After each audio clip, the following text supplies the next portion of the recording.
New at 5, more than 2 years after the death of a 5-month-old baby here in Evansville, the child's father is once again facing charges.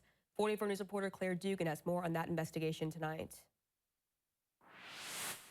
Well, this investigation actually started back in 2023 when police say an infant ended up on life support after being found unresponsive in his crib. 33-year-old Javontae Goldsby was arrested Monday night after charges were filed in a case from 2023. That's when 5-month-old Jet Goldsby was taken to the hospital with a fractured skull, subdural hematomas, retinal hemorrhages, and more. At the time, doctors said the injuries were consistent with inflicted abusive head trauma.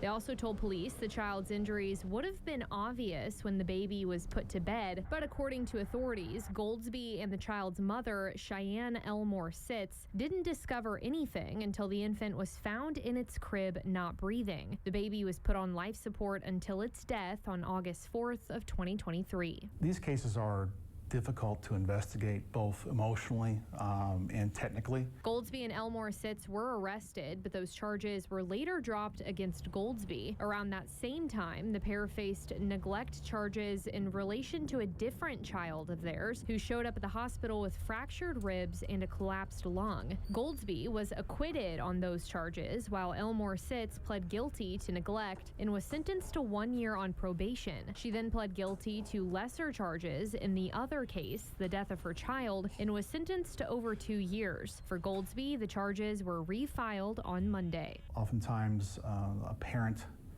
who is engaged in this kind of child abuse has no significant inducement to be honest with how the injuries happened. In this case, there were only 2 possible suspects who were with the child when the injuries occurred, so it wasn't very hard to pin down who to blame. Goldsby is now facing several charges, including neglect of a dependent resulting in death. He's being held on a $250,000 cash bond. In Vanderbilt County, Claire Dugan, 44 News.